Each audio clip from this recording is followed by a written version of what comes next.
श्री स्वामी समर्थ. नमस्कार मंडळी. उद्या गुरुपौर्णिमा. गुरुपौर्णिमेला असं विशेष महत्त्व आहे. बघा मंडळी, तुमच्या खूप इच्छा आहेत, पूर्ण होत नाही किंवा तुमच्या पाठीशी गुरुबळच नाही किंवा तुमच्या कुंडलीतला जो गुरुग्रह आहे तो स्ट्रॉंगच नाही.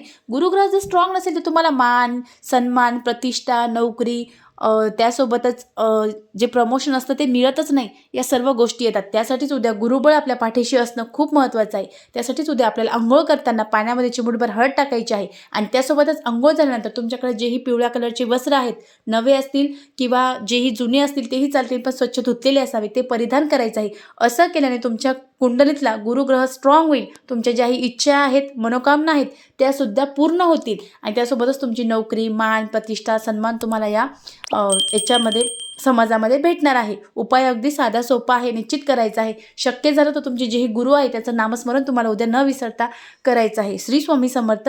धन्यवाद.